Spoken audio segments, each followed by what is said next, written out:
Senhoras e senhores, o governador do estado e candidato à reeleição, Simão Jatene.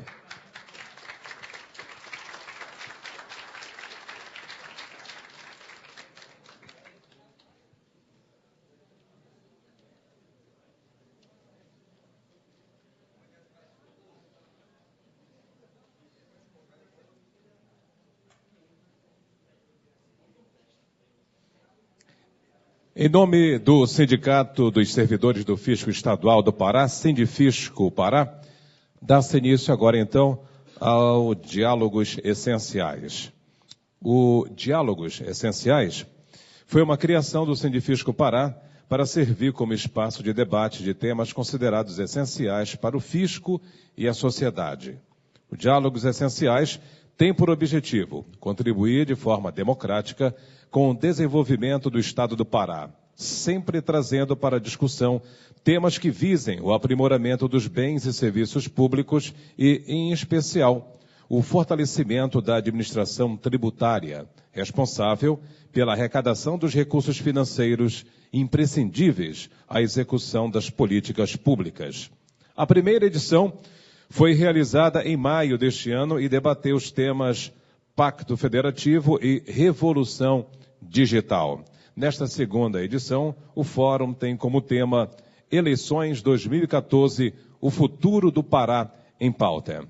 A nossa mesa de hoje, como coordenador, presidente do Sindicato dos Servidores do Fisco Estadual do Pará, Antônio Catete, que se fará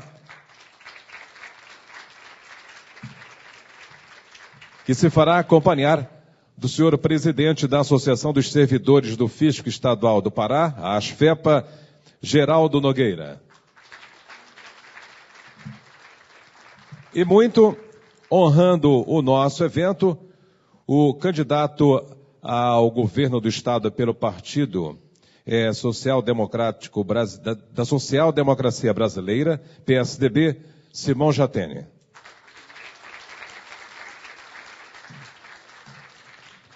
Simão Jatene é candidato à reeleição ao cargo de governador do Pará pelo PSDB. Nasceu em 1949, aqui em Belém, é graduado em Economia pela Universidade Federal do Pará, também tem mestrado pela Universidade Estadual de Campinas. Trabalhou como diretor musical e é servidor público estadual. Participou da fundação do PSDB em 1988. Antes de concorrer a um cargo eletivo, foi secretário de Estado de Planejamento de 1983 a 1985 e de 1995 a 1998. A sua primeira disputa eletiva aconteceu em 2002, quando se elegeu governador, cargo ao qual se elegeu novamente em 2010. Algumas orientações, senhoras e senhores, sobre esses diálogos essenciais. O evento está sendo transmitido para todo o estado do Pará através do site oficial do Sindifisco, o www.sindifisco-pa.org.br. O painel e as perguntas ao candidato. O painel terá como coordenador, já anunciado, Antônio Catete, que organizará as perguntas conforme os itens da carta compromisso entregue ao candidato e a todas as senhoras e os senhores, fazendo a leitura das mesmas para serem respondidas. As perguntas da plateia só poderão ser feitas por escrito nas fichas que estão dentro das pastas que as senhoras e os senhores receberam quando entraram aqui nesse auditório. Também serão encaminhadas ao candidato as perguntas dos internautas que assistem ao debate. Todas as perguntas que por algum motivo não forem respondidas serão entregues pelo Sindifisco ao candidato. Para a condução do diálogo, passa-se agora as palavras iniciais do Geraldo Nogueira.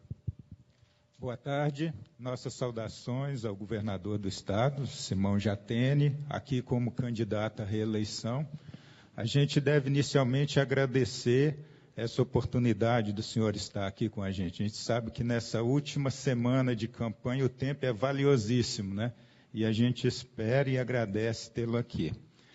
Nossas saudações também ao nosso colega Antônio Catete, presidente do Sindifisco, que vai coordenar essa mesa. Saúdo também nosso colega Celso Sabino, ex-deputado estadual, ex-secretário de Estado, que sempre colaborou muito com todos os nossos pleitos, todas as nossas propostas, e a gente deseja que esteja de retorno à Assembleia Legislativa. Saúdo nossos colegas servidores do Fisco, que estão aqui com a gente para ouvir o candidato ao governo. Senhoras e senhores, nós consideramos que a reedição do Fórum Diálogos Essenciais, às vésperas do pleito eleitoral, é uma oportunidade especial de apresentar ao candidato Simão Jatene as ideias, as sugestões e propostas para a administração pública, propostas essas homologadas por nossos colegas em Assembleia Geral. Também, por outro lado, é uma oportunidade de ouvir do candidato uma reflexão sobre essas propostas, as possibilidades de agregação e de consensualização destas propostas que chamamos de agência de compromissos no programa de governo. É importante ressaltar que essa agenda de compromissos, ela não foi concebida como com um propósito unicamente corporativista. O seu objetivo é a administração pública ter condições de servir mais, de alcançar maiores resultados que possibilitem cada vez mais o desenvolvimento econômico e social do Estado do Pará. Então, é com este espírito que eu gostaria de abrir esse evento. E como já disse que o tempo é valioso, também não vou gastá-lo muito, né? Vou passar a palavra para o Catete, que vai dar seguimento ao nosso fórum. Obrigado a todos.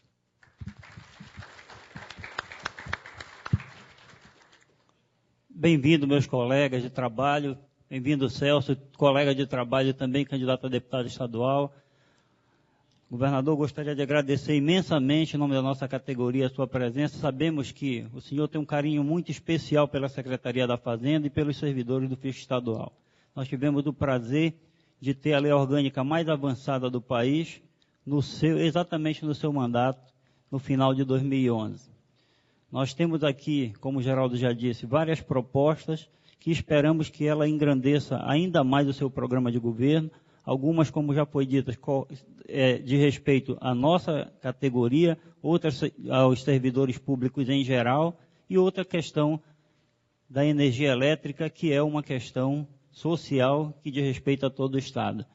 Eu gostaria de agradecer a sua participação, esperamos contar com a sua compreensão sobre todos esses pontos que levantamos, alguns são relevantes para todos os servidores públicos do Estado do Pará, e de desejar muita sorte na sua campanha, que o senhor tenha trilhado essa sua carreira política dessa forma tão brilhante e que continue a trilhar essa sua carreira política, que consiga contextualizar essas questões que estão levantadas aqui na nossa carta e que elas venham ser incorporadas dentro da sua avaliação, dentro do seu programa. Não vou me estender, sei que o seu tempo é um tempo precioso nesse momento de campanha, e vamos dedicar a maior parte do tempo do nosso encontro aqui às suas considerações, que é o que nós, na verdade, viemos fazer aqui. Muito obrigado, a palavra com o senhor.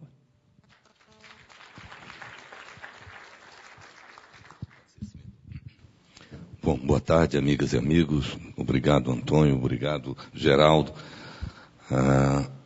Eu quero, antes de tudo, dizer da satisfação e da alegria de estar aqui com vocês. Eu sempre digo que me faz muito bem quando eu olho a minha vida e vejo que a opção que eu fiz, certamente, eu não teria conseguido fazer outra melhor. Eu, há 45 anos atrás, eu fiz a opção de ser servidor público. Algumas pessoas que estão mais ou menos já na minha faixa de idade devem lembrar que naquela época a Amazônia se abria ou era aberta, dependendo de como a gente queira tratar isso, para o resto do Brasil e para o resto do mundo.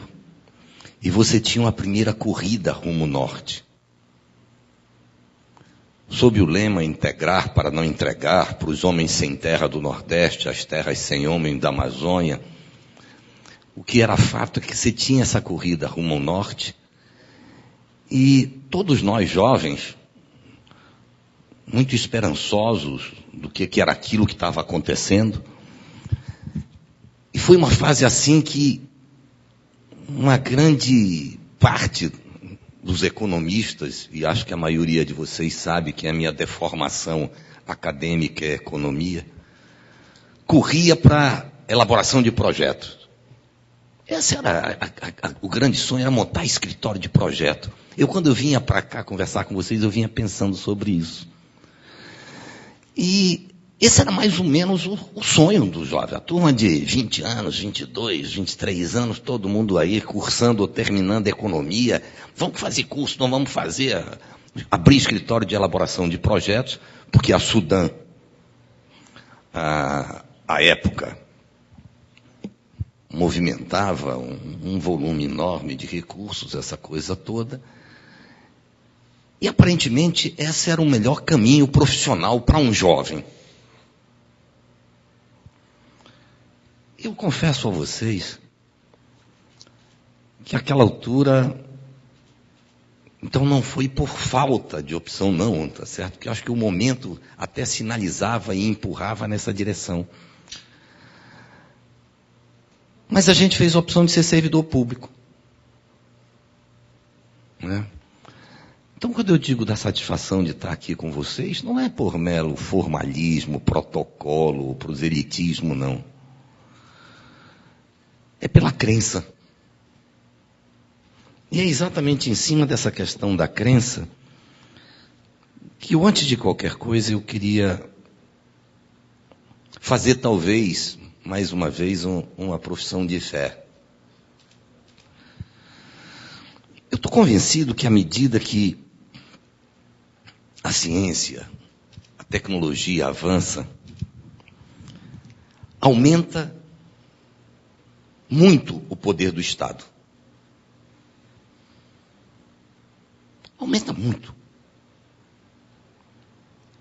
O Estado hoje, ele tem o poder de apertar um botão e destruir o planeta, pô. Não é o governo do Estado, o Estado enquanto ente.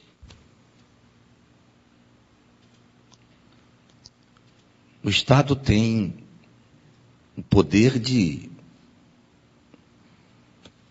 através dos seus instrumentos, dos seus mecanismos, interferir na vida de milhões de pessoas. Então, ao tempo que a gente vê a sociedade se organizando mais, etc., aumenta o controle social, mas aumenta também muito o poder do Estado enquanto ente. O que nos coloca diante de que acho que mais do que nunca,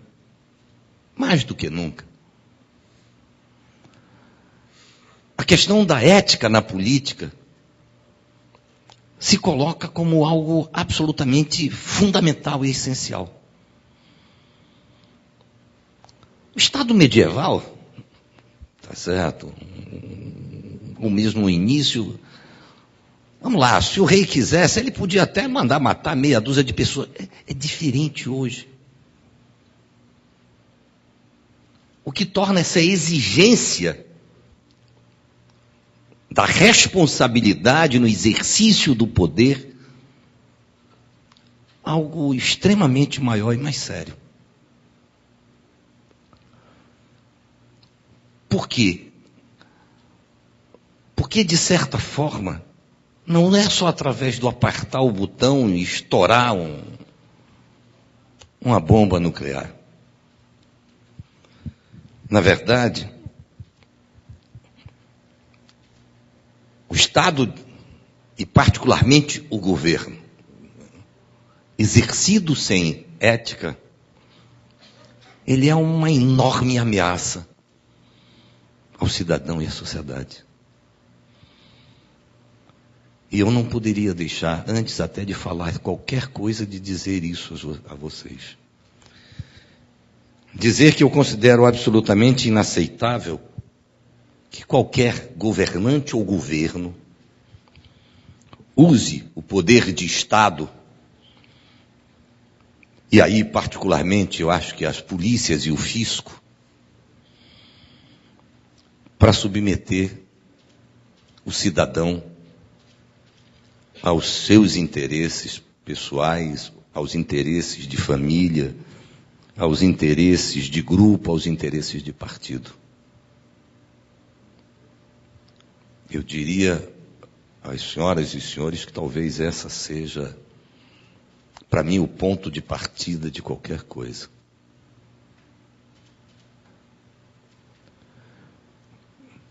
E isso, para mim, já sinaliza algo muito sério e muito claro.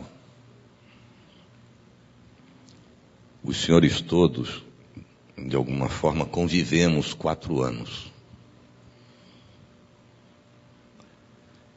Então, a questão da profissionalização e da transformação de determinadas carreiras do serviço público em carreiras de Estado, para mim, isso é absolutamente determinante se nós quisermos uma sociedade moderna, se nós quisermos uma sociedade mais livre, mais democrática. É por isso que eu quero começar a minha fala lhes dizendo isso. E especialmente nesses tempos, em que cada um e todos nós, na condição de cidadão, temos que nos confrontar com as nossas simpatias, antipatias, avaliações, etc. Mas temos que nos confrontar com o sempre desafiador processo de fazer escolhas. Mas, amigas e amigos, eu continuo, hoje, 45 anos depois de ter tido o meu primeiro emprego público, continuo achando que os grandes desafios desse Estado ainda são reduzir a pobreza e a desigualdade. De certa forma, ainda ontem comentava sobre isso. A minha dissertação de mestrado, e já escrita há uma boa dezena de anos, para que vocês tenham uma ideia, o título era Pará, crescimento e pobreza, a coexistência perversa. Porque àquela altura a gente já imaginava, ou pelo menos alguns economistas ou alguns profissionais,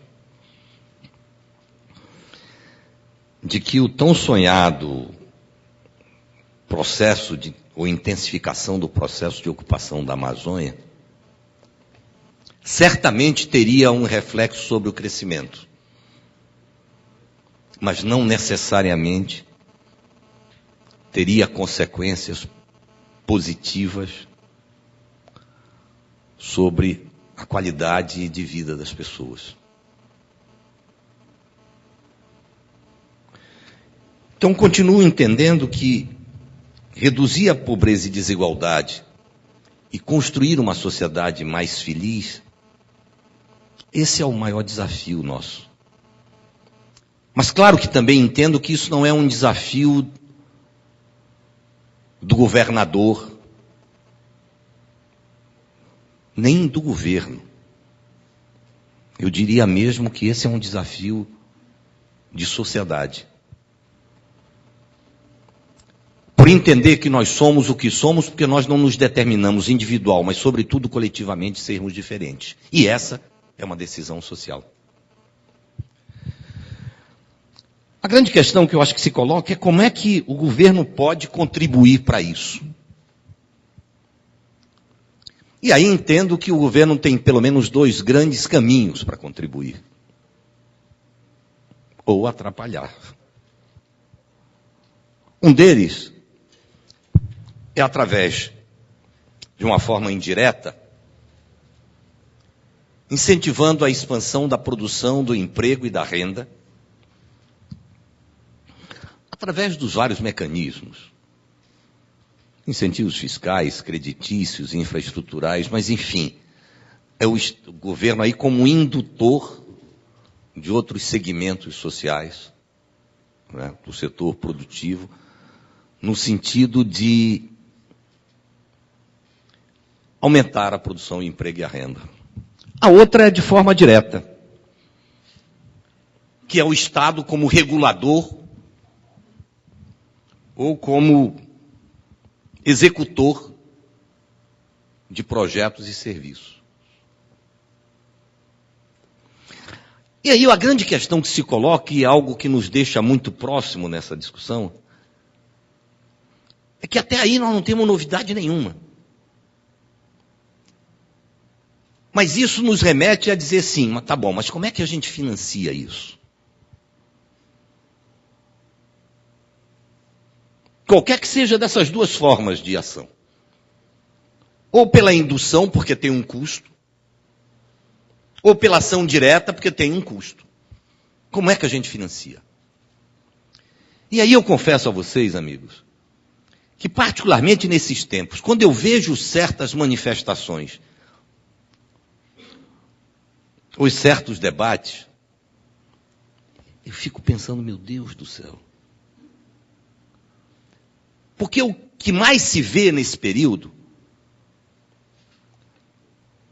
são os candidatos, as pessoas dizendo claramente o seguinte: eu vou fazer isso, eu vou fazer aquilo, eu vou fazer aquilo outro, vou... Como se, na verdade, fosse possível você ter um quadro só de usos, sem fontes. A sensação, certas horas que eu tenho, é que essa questão do financiamento do desenvolvimento, não, isso não é uma coisa... O que você vê, não, vou fazer... Ei. Cara pálida, com o quê? Eu até não quero ser grosseiro, mas eu me lembro que eu tinha um professor de matemática que era uma figura já muito vivida. Lá já faz bastante tempo. Eu na época... tinha cabelo, por sinal, longo. Quando eu digo isso, as pessoas até acham que eu estou brincando, né? E tinha barba, porque sempre usei barba, depois que, nos 17 anos, só não era branca. E que ele dizia assim, quando a gente dizia qualquer besteira, qualquer asneira, ele chegava perto e dizia: meu filho, bem-aventurado dos imbecis, porque eles não sabem nem o perigo que eles correm. Então, se tem certas horas que eu confesso a vocês que quando eu vejo determinadas falas, eu não faria para não ser grosseiro, mas a sensação que tenho é exatamente isso. Né? É que parece que você tem aí uma caixinha, uma vara de condão que você vai... Então, eu acho que o grande desafio é como é que a gente financia o desenvolvimento. E eu não posso deixar, então, de começar emitindo minhas opiniões. Eu acho que o sistema tributário, o sistema fiscal brasileiro, é extremamente perverso com os estados produtores de recursos naturais. Extremamente perverso. E nós já começamos aí, inclusive, quando avaliamos o fato do seguinte, e vamos aprofundar um pouco isso. Se a gente quiser num raciocínio grosseiro, não num debate de especialistas, mas num raciocínio grosseiro, imaginar o seguinte: as exportações representam quanto para o PIB brasileiro? Algo em torno de 10%, tá certo? Da economia. Algumas vezes chega a 12%, chega a 8%, mas em torno de 10%. As exportações para a nossa economia representam quanto? De 30% a 35%.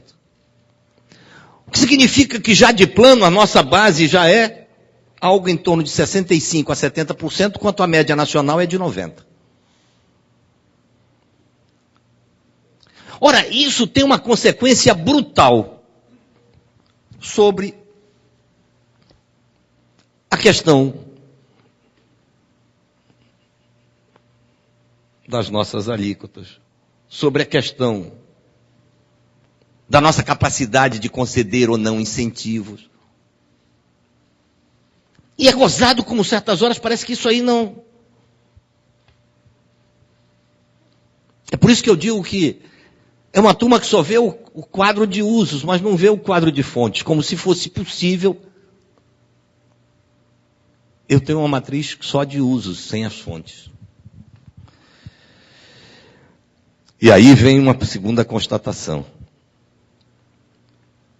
Eu a cada dia mais me convenço que historicamente nós temos brigado por migalhas no que diz respeito à maior participação do Estado na riqueza nacional.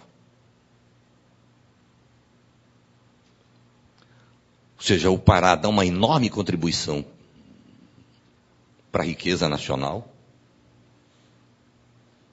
O mais evidente, aí o cara pode dizer, mas sim, mas na paz, como que dá uma enorme contribuição com 12% do PIB do país? Sim, mas se tu for para o equilíbrio das contas externas desse país, tira o Pará e vê o que acontece.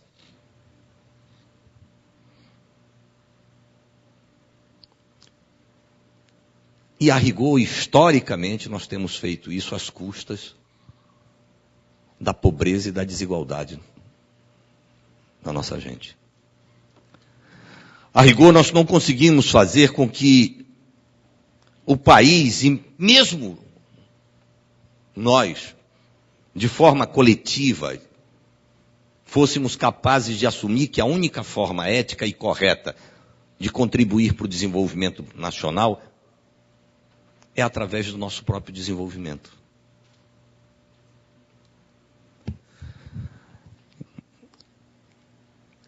Nesse quadro, então,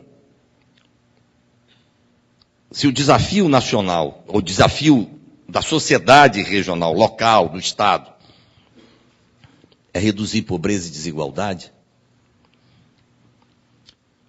o desafio específico do gestor público, nesse cenário, é melhorar a qualidade do gasto e buscar novas fontes.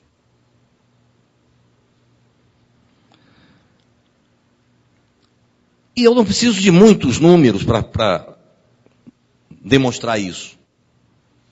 Quanto é que é o orçamento per capita mensal nosso, gente? Alguém lembra disso? Eu vou dar um número aproximado disso. É algo em torno de R$200.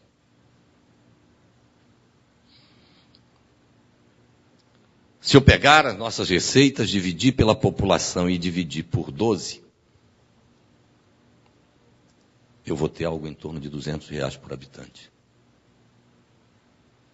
Quanto custa uma escola das mais baratas? Uma escola privada. Alguém tem ideia? Da mais barata, na periferia da periferia. 150, 120, deve ser mais ou menos isso. Quanto custa um plano de saúde o mais barato? Aquele que você tem direito a dizer, doutor, eu estou precisando. Ele diz, tudo bem, está aqui. R$60, R$80? Mais do que isso? Tu precisava vir falar, vem o outro aqui. O outro aqui foi para falar lá, tu foste dizer, não sei o que, nascido em 1920, tal de corpo. Aí outra aqui, depende da faixa etária. Por que esse preconceito, rapaz? Tá certo. Tá? Então, mas o que é fato é que deve ser pelo menos R$100 mesmo. Então, imagina o seguinte, só aí, os 200 já tinham ido embora. Só que... Mas eu lhe pergunto o seguinte, como é que com R$200 você faz saúde de qualidade e universal? Faz educação para todos, faz segurança, faz infraestrutura e logística, faz cultura, esporte, lazer, faz justiça, porque aqui dentro desses 200 está a parte que é transferida para o judiciário, a parte que vai para o legislativo. Vocês estão entendendo?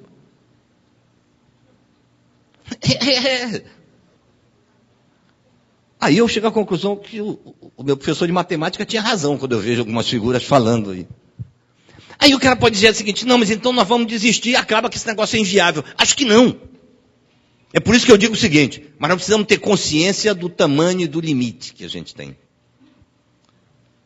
E aí vem, por isso que eu começo dizendo que um dos grandes desafios nossos, não mais o desafio de sociedade, que é reduzir pobreza e desigualdade, mas o desafio de governo, de gestor, é melhorar a qualidade do gasto, porque se é pouco eu tenho que melhorar mais ainda,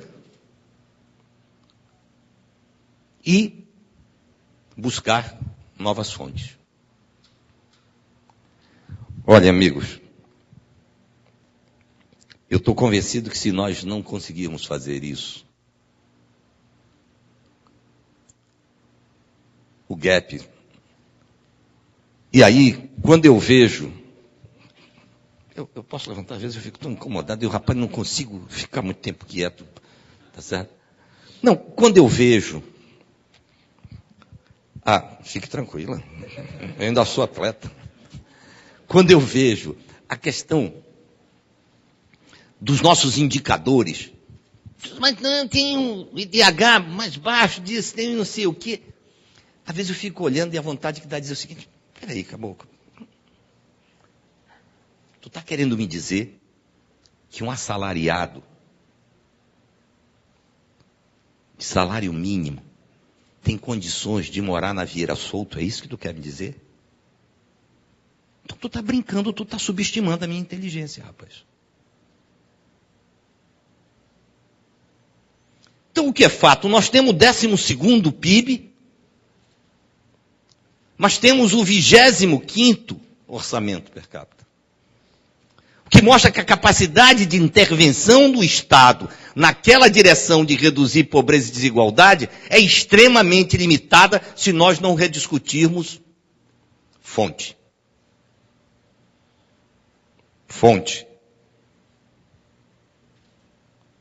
Né? E acho, não sei se for tu, Antônio, ou se foi o Geraldo que disse, tem um carinho muito especial com essa. Vá não ter para ver o que eu faço da vida. Tá certo? É claro, rapaz, imagina. É disso que nós estamos conversando, gente, é disso que nós estamos falando. E aí entram duas coisas. Eu andei fazendo um cálculo recente.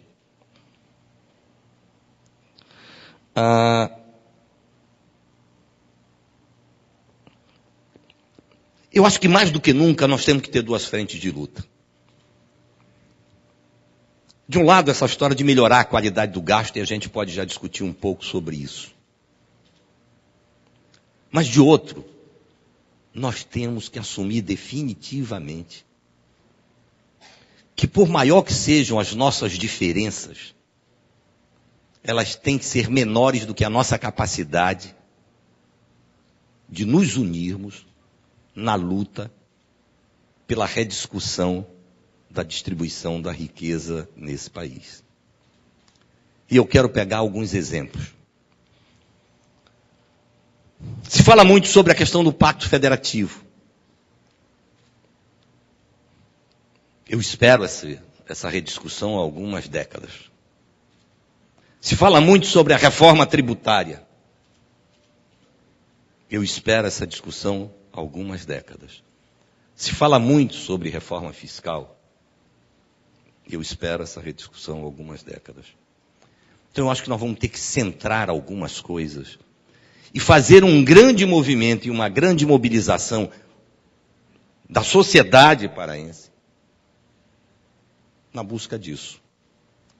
E aí quero pegar algo que certamente, que é a questão da Lei Candir. A questão da Lei Candir. Quanto nós exportamos ano passado, amigos?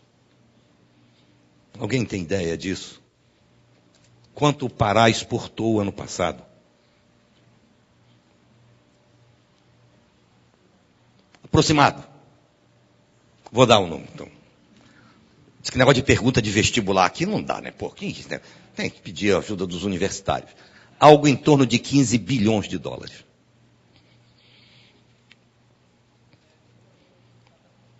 $15 bilhões.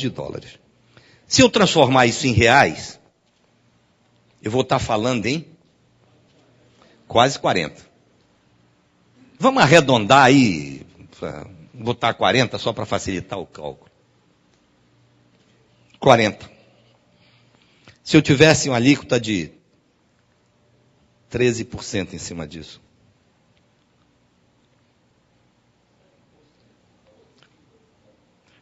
Depois eu vou chegar no 7, porque até eu tenho um exercício que eu já fiz sobre essa história do 7.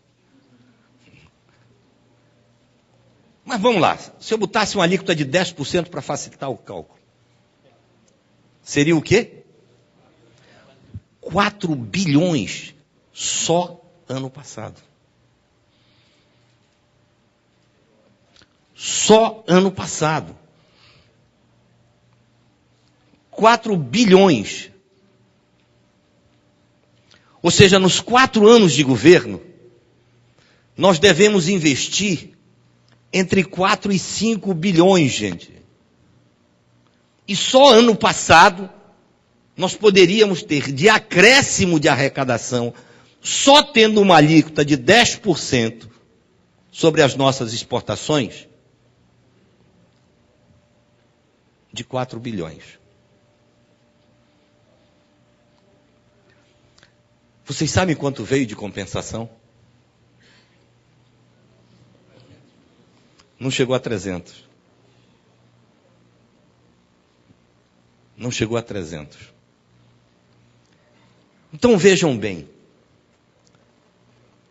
A Candir, quando ela teve uma compensação maior, isso chegava a quase 30%. Se isso tivesse sido mantido, ano passado nós teríamos recebido aí 1 bilhão e 200. Porque a ideia é que pelo menos 1/3 você teria que ter de compensação. É claro que aí os desavisados, os mais afoitos, vão dizer de plano, acaba com a Lei Candir, pô. Cara, menos. Vocês acham que o país que nós estamos vivendo hoje, com a dificuldade de contas que nós temos, tem como acabar com a Lei Candir? Ou seja, tem como onerar a exportação? E aí o que a gente faz com as nossas contas enquanto país? Então a discussão não pode ser essa. Aí vai achar o outro. Mas isso foi invenção do Fernando Henrique, que é do seu partido. Eu não tenho nenhuma dificuldade de enfrentar nenhuma dessas discussões. Deixa eu ser franco para vocês. O país era outro, o dólar era outro, a economia global era outra. A discussão não é a desoneração, simplesmente. A discussão é o mecanismo de compensação.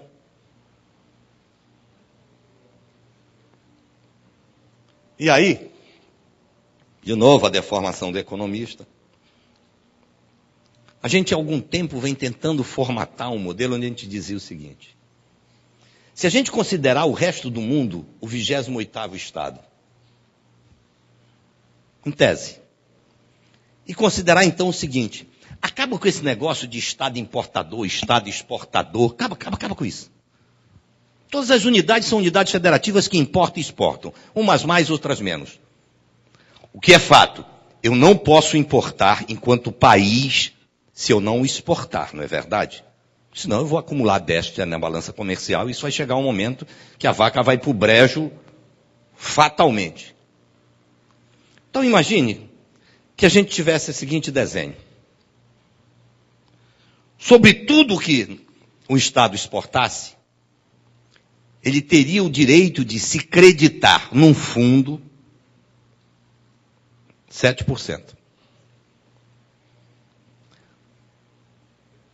Sobre tudo que ele importasse, tá?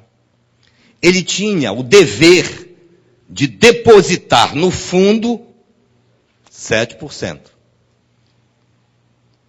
E sobre o saldo da balança comercial, a União, que é a quem mais interessa o saldo, creditaria no fundo 7%. Como exportação menos importação é igual ao saldo da balança comercial, tu fecharias a equação. Isso como uma coisa automática, como uma coisa que não tinha ninguém que está pedindo, levando o pires, nem pedindo permissão para quem... Não, isso era uma coisa automática. Mas o que é fato? Se dessa forma ou de qualquer uma outra, o que nós vamos ter que enfrentar essa questão. E eu acho que esse é um debate que eu sou franco.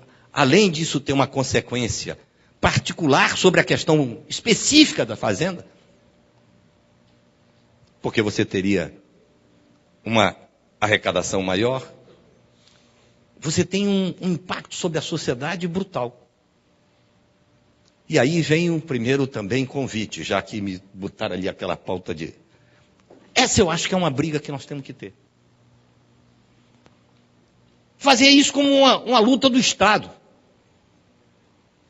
Quando eu digo o seguinte, o Senado da República são 3 senadores que param o Senado por causa da questão da equivalência da presença dos senadores em cada Estado. Agora, essa é uma briga que aí você vai dizer, sim, mas já tem, e tu já fizeste o que disso? Nós temos 2 ações no Supremo. Em cada governo nós entramos com uma ação. No primeiro governo nós entramos com uma ação de ressarcimento. Chegamos à conclusão, depois de todo, que ressarcir é quase um sonho, imaginar que a União vai ressarcir. Nesse segundo nós entramos com uma outra ação, que pelo menos se regulamente... Tanto que essa foi já contra o Congresso. Pela regulamentação da lei. Ou seja, que se discipline a compensação. Porque hoje, concretamente, está o arbítrio da União, ou particularmente do governo federal, o quanto ela compensa os estados, ou o quanto ele compensa. Então, que pelo menos se discipline isso. Que nos criaria uma arena onde teríamos a possibilidade de debater e discutir isso. Essa é uma coisa que eu não posso deixar de pontuar. E aí vem também a questão da taxa. Que eu confesso a vocês, quero dizer o seguinte, tanto na questão da ação que nós entramos com o Marcandi, determinados grupos políticos fizeram oposição achando que não tem sentido. Como na questão da taxa, também tive oposição. Quando eu acho que nós demos um passo enorme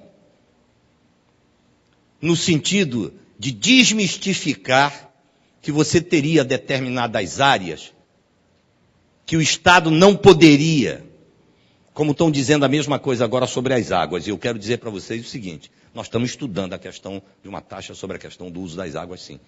Porque a quantidade de hidrelétrica que está se implantando aí é uma loucura. Como a tributação da energia, vocês sabem que é no destino e não na origem. Então, como é que você fica? Não é taxa sobre a água, é taxa sobre fiscalização. E como taxa é pelo poder de polícia, também o Estado tem competência de fazê-lo, como teve na área da mineração.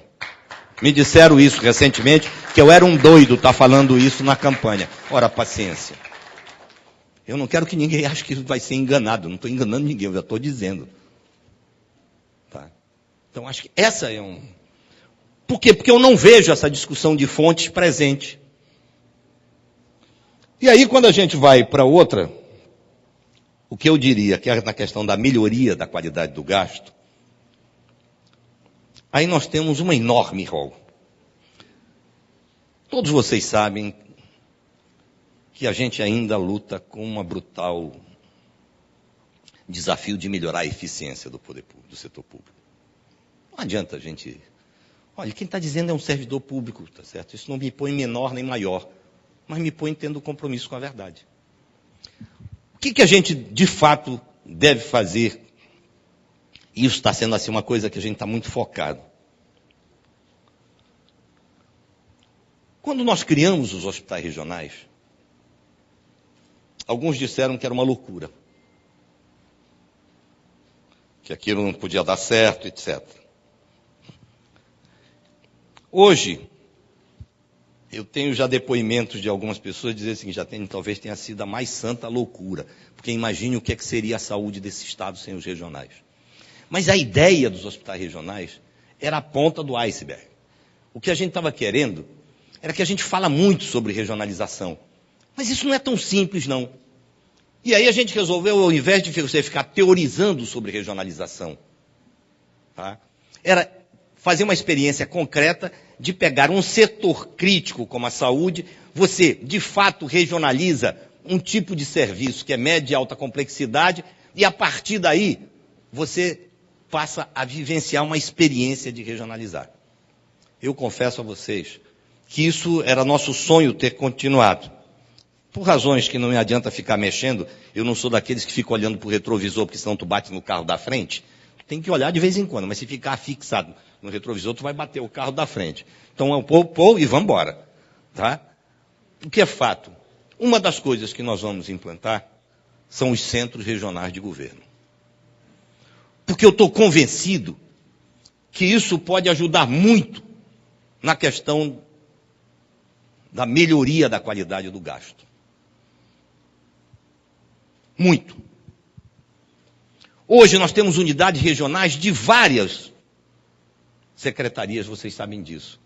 O problema é que elas não têm autonomia, o problema é que elas não têm poder decisório, o problema é que elas não têm orçamento específico. E você termina criando muito mais uma estrutura formal do que um espaço real de gestão pública. Veja, isso eu acho que está tão mais urgente quanto maior é o esvaziamento dos municípios. Eu não sei o quanto alguns de vocês têm andado nos interiores. Alguém aqui tem andado pelo interior? Não, né? Sim, tu tens. Então, por que razão será? Deixa eu dizer para vocês o seguinte. Os municípios estão acabados. Estão acabados. As cidades estão acabadas.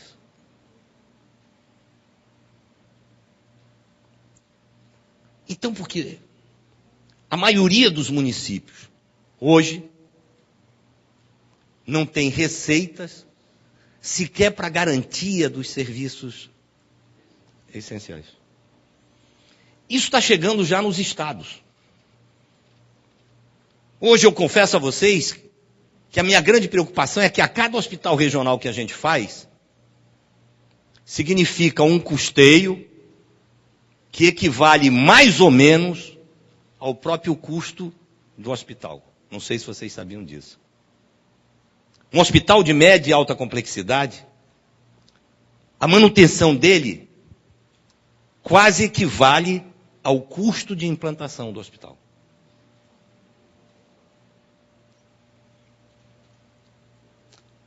Aí alguém pode, de forma genial, dizer, se já tem, por que tu não gastas mais dinheiro na atenção básica? Preste atenção uma coisa, caboclo. É fundamental melhorar a atenção básica. Só que os resultados disso, eles levam um certo tempo. Tem algumas ações, não. Por exemplo, malária, não. Malária, não sei se vocês recordam, todo ano a gente aparecia via manchete. Pará Anajás, campeão brasileiro de malária, campeão mundial. Lembra disso? Vocês notaram esse ano se saiu? Ano passado também não. Para vocês terem uma ideia, eram 200 mil... Oi, Débora, tudo bem? Eram 200 mil casos de malária por ano. Ano passado nós tivemos, aliás, esse ano até julho, 8 mil casos. Nós saímos de 200 mil para 8 mil. É por isso que não saiu as manchetes, etc. Isso também não acontece por acaso, isso não leva a placa, isso não tem... Então, a questão da atenção básica, tem algumas coisas que tu tem um resultado mais rápido, mas tem coisas que tu levas um tempo. E nesse período tu faz o quê? Ou seja, não vou dizer nossa, mas a minha geração. Se tu tiveres uma atenção básica a partir de agora, com muito cuidado, etc, etc, etc, tu vais ter redução de hipertensão, redução de diabetes, e certamente tu não terás renais crônicos na escala que a gente tem hoje. Mas e os que já são? Então, quando você diz que o mundo está atrás da deshospitalização, é verdade, pô. Mas só que você vai levar um tempo antes de chegar a isso. E nesse período, não adianta, nós temos uma insuficiência de leitos mesmo, gente. Então, de novo, esse debate da questão das fontes é fundamental. Então, eu diria que a gente está muito preocupado com essa questão da gestão regionalizada. Vamos precisar muito de vocês nesse jogo. Porque como é que a gente vai operar o orçamento? Como é que a gente vai operar as contas e controle das contas disso? Mas eu acho que isso vai ser absolutamente fundamental. E nós estamos imaginando regionalizar, sobretudo, 5 grandes áreas nesses centros regionais de governo: educação, saúde, segurança, infraestrutura e logística, produção, então são os grandes, e obviamente tu tens a área da gestão como uma área que deve articular e coordenar isso. Então, no fundo, você tem 6 pilares para esse processo de implantação dos centros regionais de governo. Nós estamos apostando nisso. E, obviamente, a partir daí, mas eu não vou cansá-los com isso, era a questão de você entrar nas ações de cada uma das áreas específicas. Isso posto, vamos para alguns pontos que vocês levantaram aqui. Eu não vou tratar de cada um especificamente, mas eu separaria em alguns grupos. Um deles diz respeito à questão da carreira. Ou seja, o fisco, de fato, como uma carreira de Estado. Isso deixa eu dizer para vocês, ninguém precisa me convencer disso. Isso eu estou convencido. E a própria aprovação do plano nosso aqui no Estado, que é, sem dúvida, provavelmente o mais avançado do Brasil, é uma demonstração disso. Então, isso aí, vocês têm... Somos parceiros. Somos parceiros. Tá? Não, eu insisto, é porque a minha compreensão... Quisera eu que a gente pudesse fazer isso, o planejamento, fazer isso com a área da... Enfim, com todas as áreas, porque eu acho que, de fato, cada vez mais a profissionalização do Estado, tá certo? No sentido das carreiras, nos autonomizarem e não estarem tão sujeitas às inflexões do jogo partidário, porque não é da questão do jogo político, é do jogo partidário. Acho que do jogo político não tem como nenhum de nós pode se omitir disso. Mas é aquilo que eu falei no início da nossa conversa, tá certo? O que eu não posso aceitar é que nenhum governo use o poder de Estado para coagir o cidadão. Isso eu não posso aceitar em nenhuma circunstância. Nenhuma circunstância. E a única forma de você fugir disso é, de fato, a questão do chamado controle social, que passa pela transformação das carreiras em carreiras de Estado. Você não pode ser servidor do governador, é servidor público, pô. Acho que esse é o nosso grande desafio. Você não pode ser servidor do partido A, B ou C, você é servidor público. Então aí, quero te dizer que nesse bloco, no geral, nós estamos de acordo.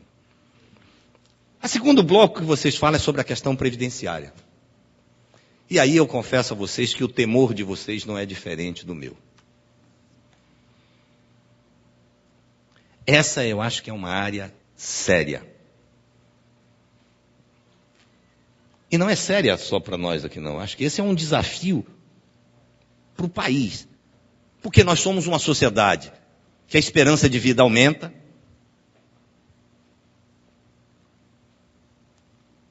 A vida útil. Então, eu me lembro que há algum tempo, quando eu falo algum tempo, ponha tempo nisso, tá certo? Não é tão... É algum tempão. Eu, na verdade, andei fazendo um estudo sobre essa questão nacionalmente. E era uma loucura, porque cada vez mais você tinha um ativo sustentando um maior número de inativos.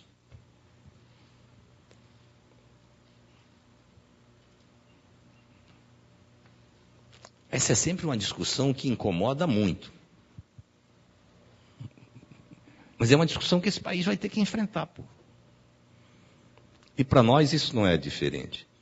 Quantas medidas que vocês sugerem aqui para melhorar a qualidade da gestão, para dar maior transparência, para garantir a maior redução, tá certo? A redução dos riscos de aplicações, etc. Também isso aí nós estamos de acordo, até porque eu acho que esse é um patrimônio, tá, dos servidores que a gente precisa aprimorar cada vez mais os mecanismos de gestão e do controle do previdenciário. Vocês tocam aqui na questão da energia. Aí eu confesso para vocês o seguinte: isso podia ser simpático, sobretudo nesse momento, eu chegar em momento de campanha, aumentei o limite e tal. Eu não consigo fazer isso desse jeito. Eu sempre disse que entre ser simpático e responsável, eu fiz lá atrás a opção de ser responsável. O que eu pedi é para o Zé estudar isso. Ou seja, isso vai voltar para vocês. E vocês vão ter que estudar e me apresentar qual é. Eu não tenho claro qual é o impacto disso, entendeu? O custo disso. Acho que a gente precisaria ter isso mais, uma sintonia fina, uma coisa mais apurada, para saber de fato o impacto e saber o que isso representa. Saibam que na tese, no princípio, nós concordamos, porque isso tem a ver com redução da desigualdade, que foi o meu ponto de partida de toda a conversa. Mas especificamente como fazer, eu acho que isso é uma coisa que aí eu preciso ter número para isso, eu não tenho. Tá? Do que eu entendi aqui,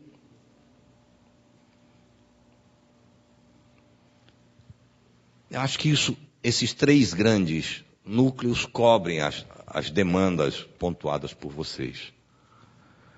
E eu estou à disposição para qualquer uma outra indagação. Eu quero mais uma vez agradecer a presença de vocês, agradecer o convite, parabenizar pela iniciativa. Eu gosto dessa história, Diálogos Essenciais, eu acho que até o nome é bonito, é uma coisa que isso me agrada. Tá? Parabenizar a iniciativa de vocês, desejar também a todos muito sucesso e eu estou à disposição. Muito obrigado.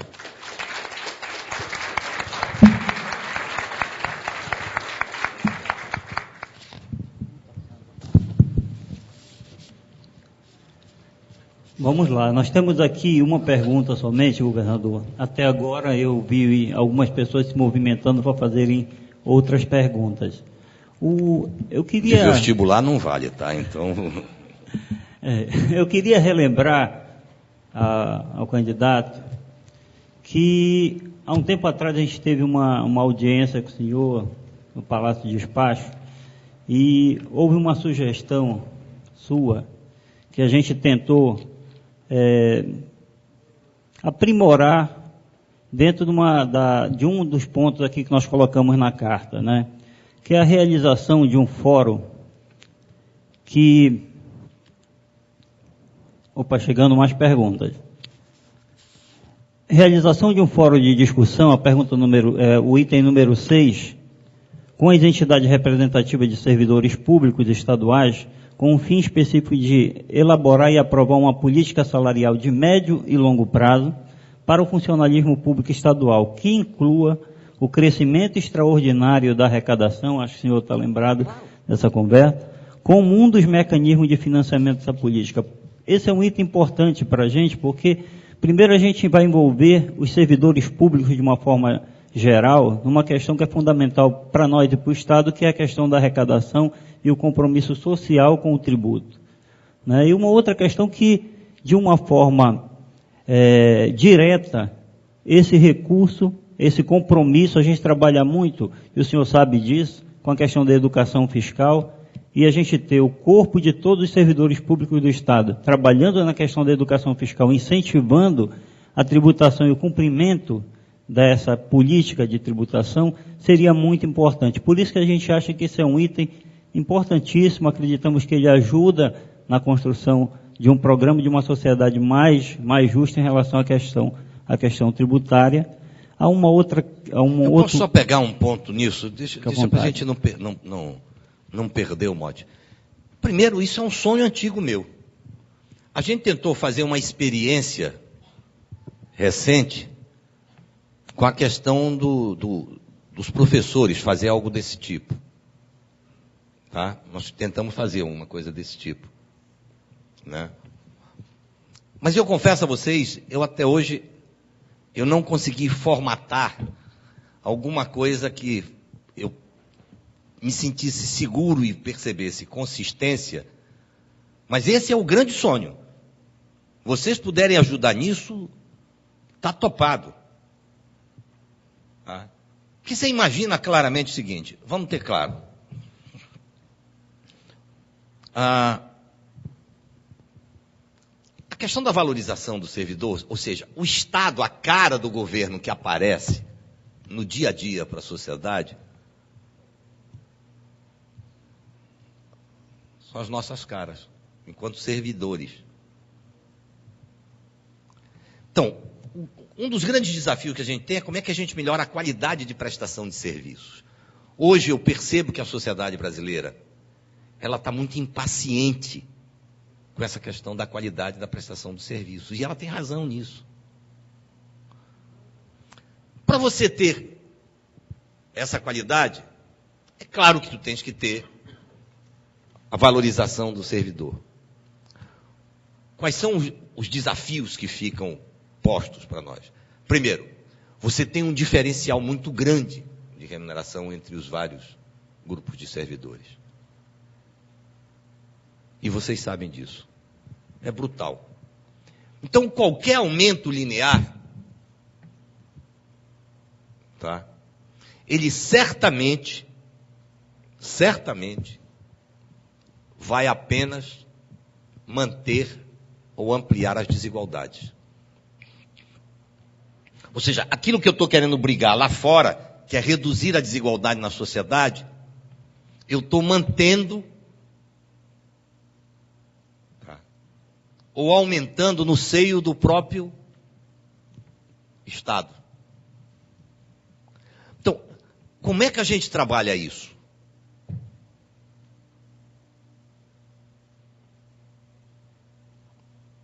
Eu estou absolutamente disponível para a gente fazer essa discussão, mas eu insisto nisso. É bom que a gente reflita sobre como é que a gente vai construir isso.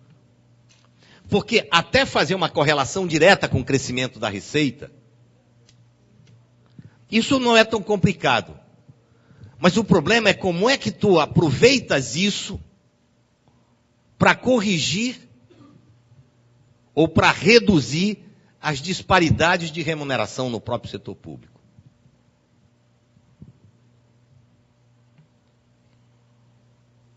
Esse é o grande nó.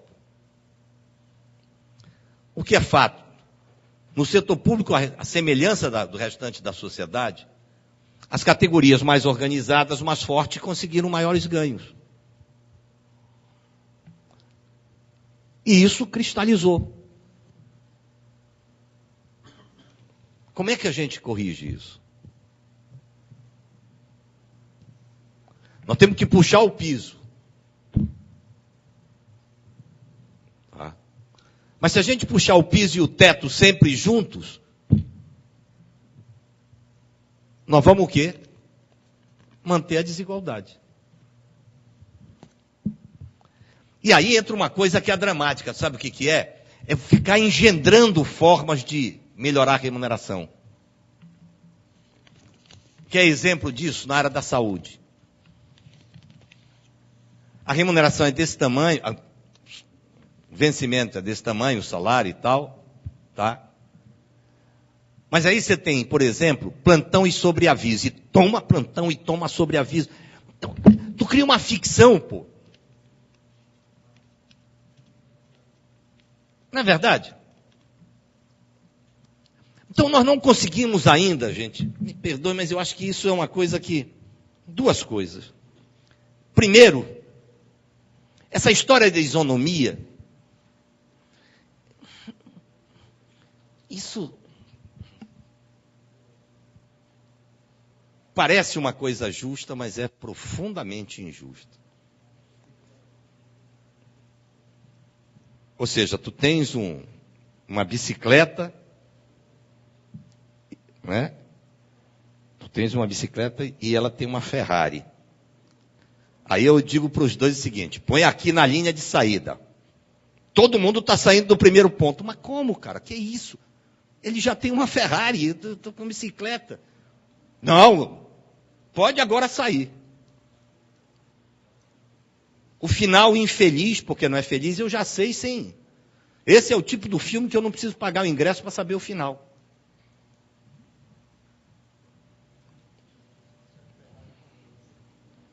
Ou então mata logo o cabo da bicicleta e aí já... Né? Mas o que eu acho, então, a gente precisa pensar como é que a gente faz isso. E se vocês me perguntarem, olha, eu não tenho fórmula para isso. Estou sendo assim muito franco. Então, essa é uma coisa. A outra coisa é como é que a gente premia efetivamente os resultados e as boas práticas. Olha, nós estamos fazendo uma experiência dessa na polícia.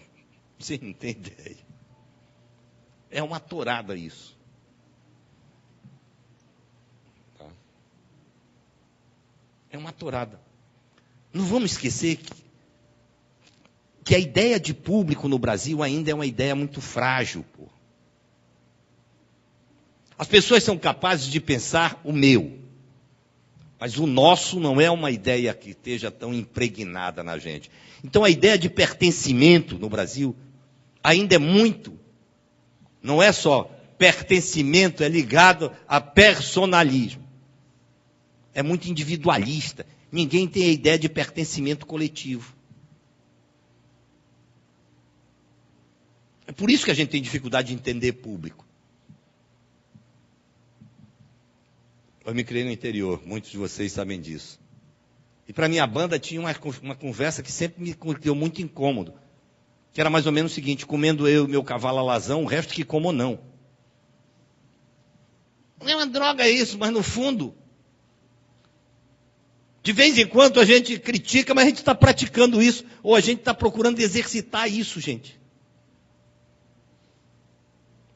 Então eu topo, quero dizer que topo isso, me ajudem. Vocês têm um bom time para pensar como é que a gente faria isso. Ou seja, como é que a gente passa a ter... Porque imagine se a gente pudesse ter claramente uma política de recursos humanos, onde, primeiro, eu sempre digo que ninguém é obrigado a ser servidor público. Pô. Ninguém é obrigado a ser servidor público, pô. Então, onde tu pudesses entrar e dizer o seguinte, olha, minha carreira, eu estou ganhando tanto, mas ali eu vou ter isso, durante 10 anos, durante 15 anos, ou seja, eu sei o que é o futuro da minha vida. Fizeste a opção? Bem feito. Tá certo? Claro, pô. Tipo, não tem como, gente, sabe?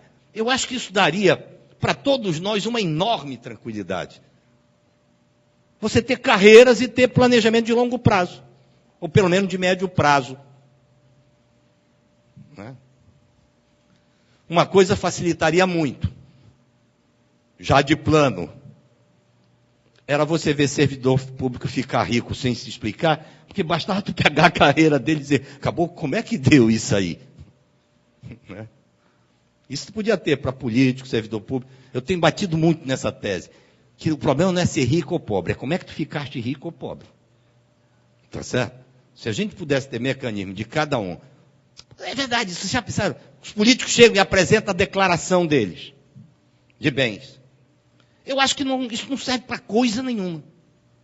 O legal era que o cara dissesse o seguinte, tu quer ser candidato? Bom, então traz a tua declaração de bens, tu apresenta, agora tu explica como foi que tu adquiriste isso. Rapaz, vocês não sabem como isso ia limpar na política. Mas ia limpar muito. Acabei de dizer, não, rapaz, eu prefiro ficar... Não, eu fico com meus bens, mas não vou ter que explicar essa história, não. Deixa eu ficar quieto. Explica como foi que tu... Porque tu confronta com isso todo dia. Tá? Então, acho que era uma coisa legal isso. Isso era um belo movimento. Já pensaram, se a gente não fisco, bora fazer isso. Eu topo. Movimentão, bora fazer. Obrigado.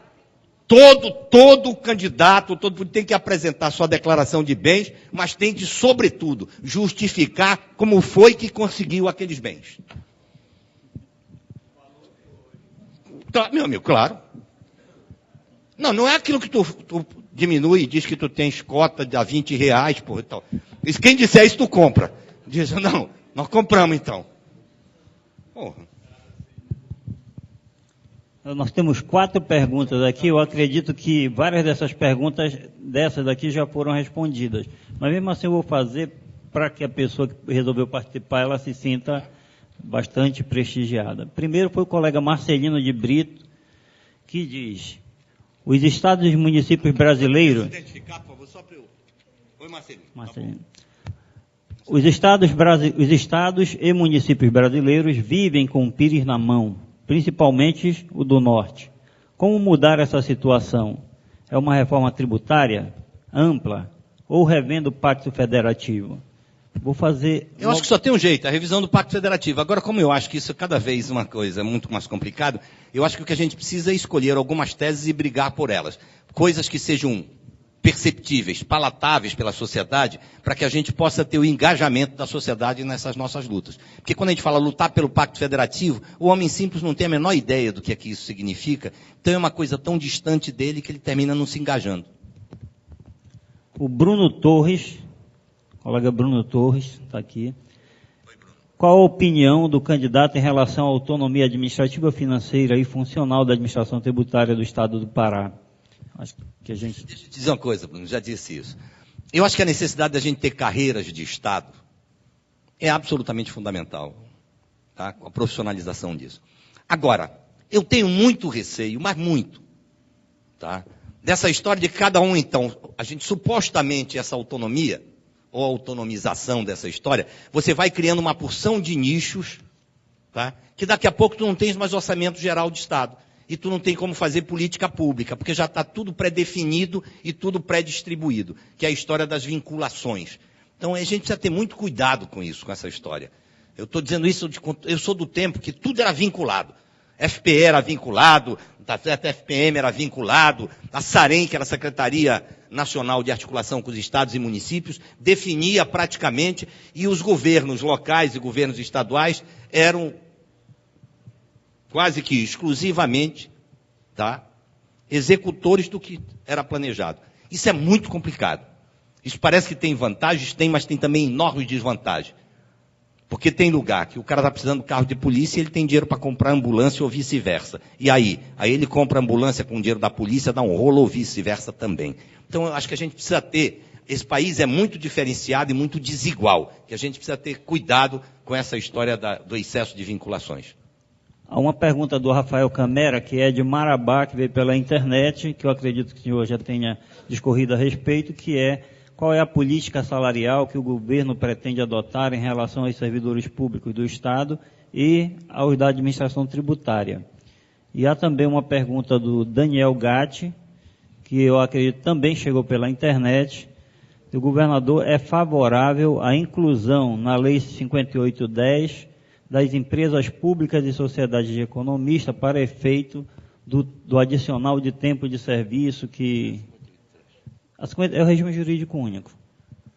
O regime jurídico único, há uma previsão, há uma resolução do Tribunal de Contas do Estado excluindo o aproveitamento que anteriormente era aproveitado para efeito de triênio e que agora não está sendo aproveitado, e a alternativa que se tem, que está na carta, nas nossas propostas, é a inclusão de um inciso, incluindo, por ser um entendimento do Estado, inclusive, de que deveria ser, tanto que vinha acatando anteriormente. Deixa eu te dizer, primeiro eu fico feliz da turma aí da internet estar participando também. O que eu acho que a gente precisa rediscutir essa questão da carreira e da política de recursos humanos. Que é isso que eu acho que a gente antecipou durante aquela fala longa, onde a gente estava debatendo um pouco isso. Se não, sabe qual é meu receio? É que a gente vai botando penduricalho, e daqui a pouco, tá, você termina tendo um Frankenstein, que eu acho que é mais ou menos hoje como a gente tem na política de recursos humanos do Estado. Eu acho que mais do que nunca nós vamos ter que enfrentar, com dores, sabores e amores, mas nós vamos ter que enfrentar, e eu confesso a vocês que eu pretendo fazer isso, tá? A gente vai ter que enfrentar uma rediscussão dessa história da nossa política. Se a gente puder ter vinculações a crescimento de receita, ótimo, porque dá segurança. Como é que a gente premia as boas práticas e resultados diferenciados? Ótimo, tá certo? Como é que a gente reduz o leque entre servidores públicos? Ótimo, são 3 princípios que eu acho que a gente deve adotar. O tudo mais é recheio, mas se a gente tiver esse como princípios que devem ser buscados na administração dos recursos humanos, tá? Eu acho que a gente dá um salto enorme no Estado. O governador ainda tem uma pergunta que diz respeito ao teto constitucional. A gente sabe que hoje existem 18 unidades da federação que já adotaram o teto constitucional, não mais o subsídio do governador, por considerar uma questão, um valor que é mais político do que de carreira. O senhor, como servidor público, sabe muito bem que a gente já teve alguns problemas em alguns estados da federação em virtude dessa dinâmica que existe. Tanto que 18 estados da federação, esse teto está atrelado, o teto, e não o salário das pessoas, mas sim o teto, ao subsídio de desembargadores como a maior remuneração do Estado.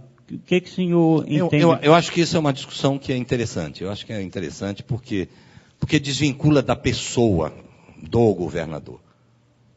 Tá?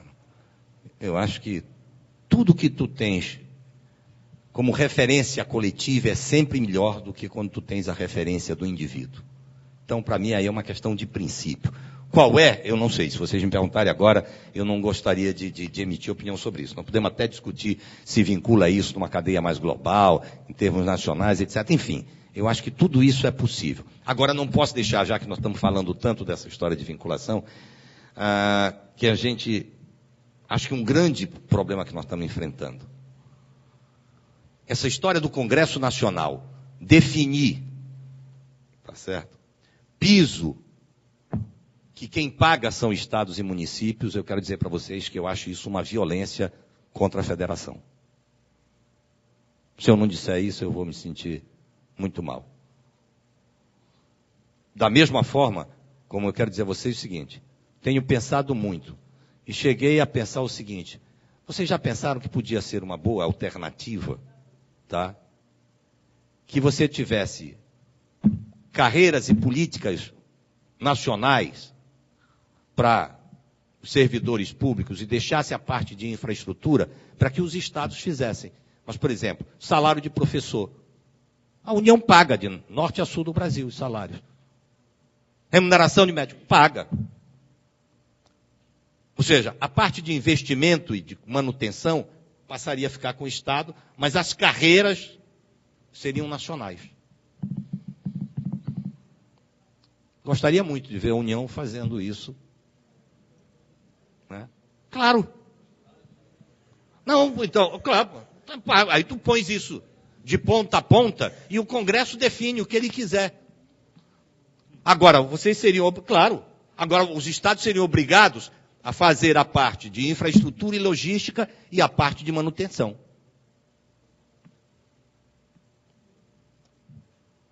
Porque é muito desigual, vocês percebem? A minha discussão é essa. Tu termina tratando muito desigual as pessoas. E aí é quase risível você dizer, não, define e tu paga. Como é que eu ente federativo, eu sou um e eu defino quanto tu vais pagar? Não, então ela define e paga. Né? Bom, nós temos só mais uma pergunta e pediria que nós não vamos mais, o governador já está com a agenda dele com certeza apertadíssima, né? É o Vitor Ramos. Vitor Ramos está ali atrás. Com a finalidade de diminuir as desigualdades e incentivar o crescimento econômico, não seria interessante criar meios de políticas para empresas e indústrias multinacionais, como a Walmart e outras empresas aqui, Casas Bahia, Porto Frio,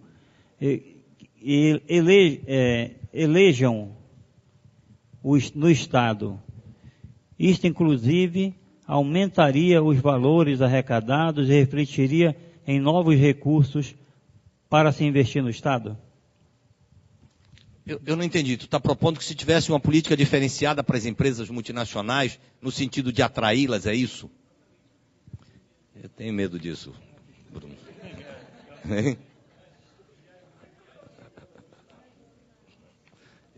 Primeiro, eu acho que a gente nem poderia, como legislação, você ter um tratamento diferenciado para empresas multinacionais. Né? É uma coisa complicada, Caboclo.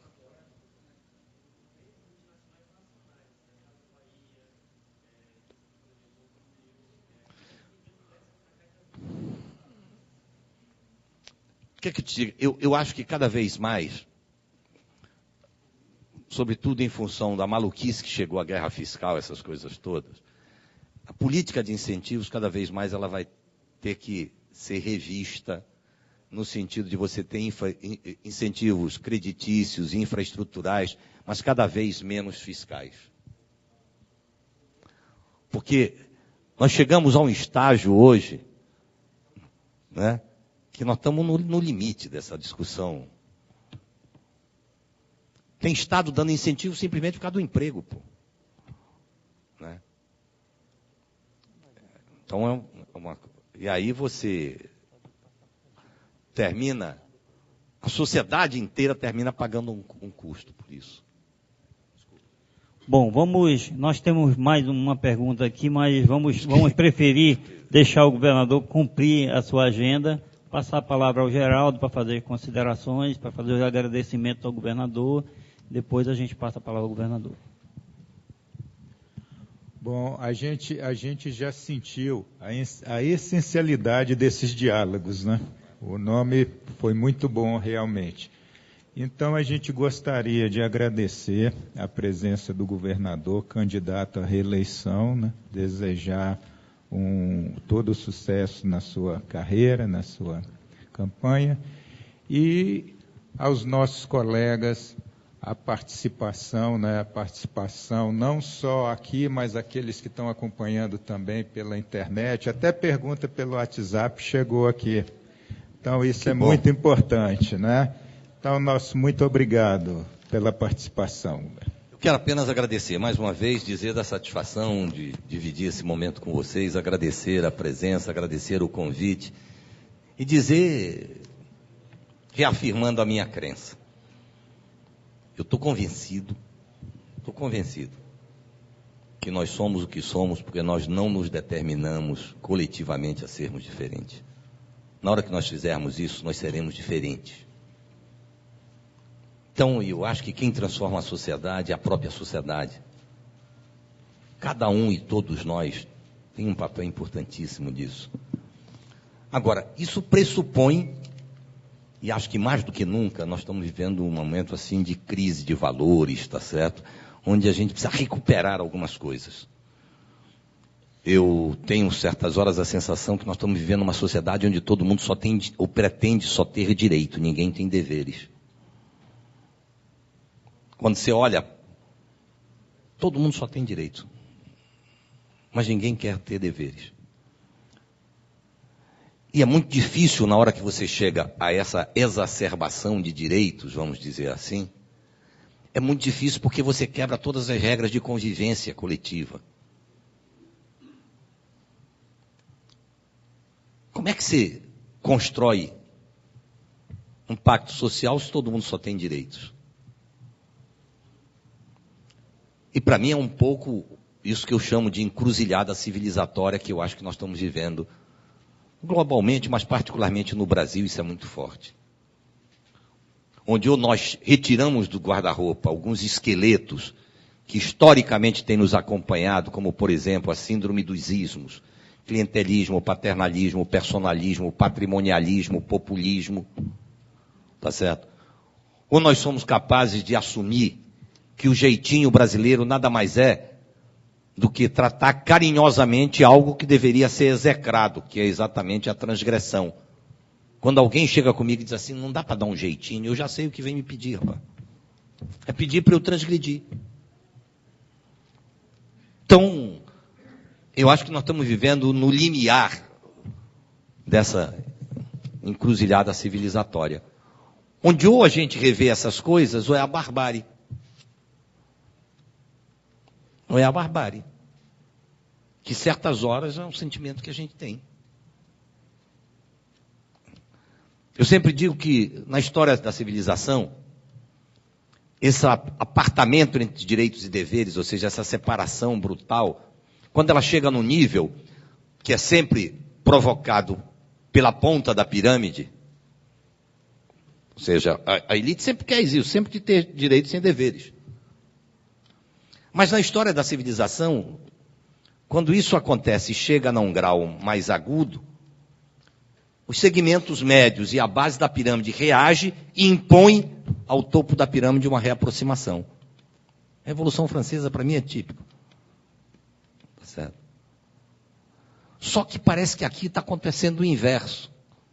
Ao invés da base da pirâmide pressionar para corrigir a distorção do topo, ela está se apropriando e exercitando as práticas erradas do topo. E aí sim, tu tem essa exacerbação. Todo mundo só tem direito, ninguém tem dever. É a história do comendo eu, o meu cavalo alazão, o resto que como não. Né? Eu tenho muito, nos últimos tempos, pensado sobre a história que eu aprendi também lá pelo interior, a história do ratinho, vocês sabem? Dá para terminar com essa história? Então, rapidinho. A história do ratinho é mais ou menos o seguinte, gente. Diz que o ratinho entrou num celeiro e viu uma ratoeira. O ratinho ficou desesperado, saiu doido do celeiro.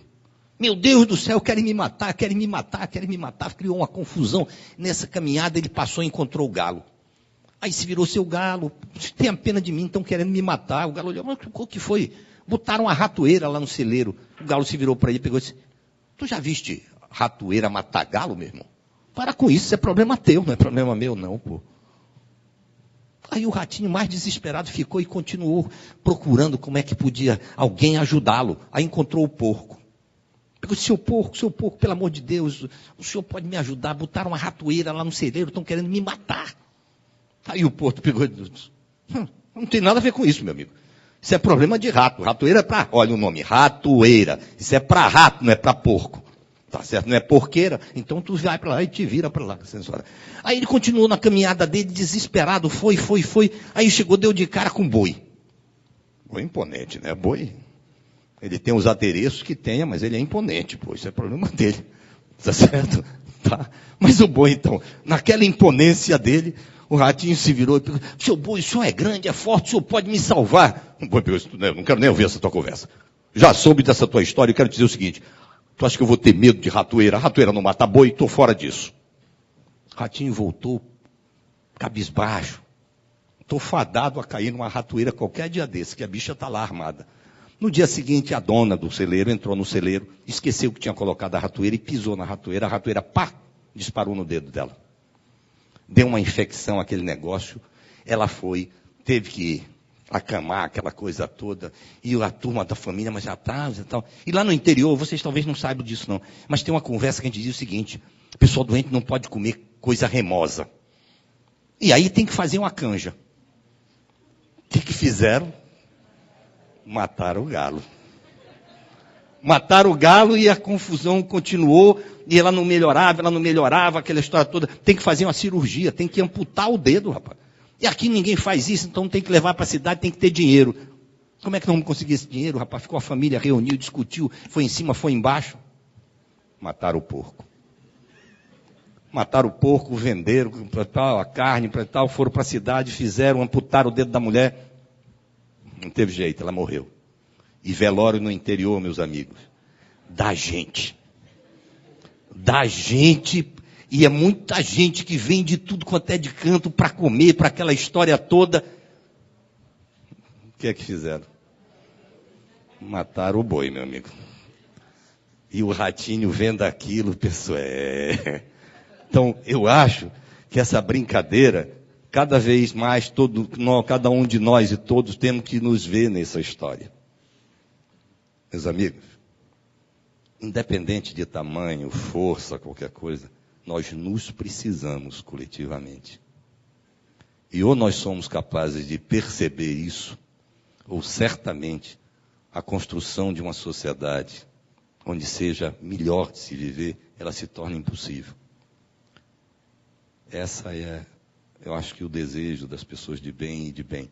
É por isso que eu me sinto muito feliz de estar aqui com vocês. Muito obrigado a todos vocês, viu? Em nome do Sindicato dos Servidores do Fisco Estadual do Pará, Sindifisco Pará, encerramos este fórum agradecendo a presença de todos.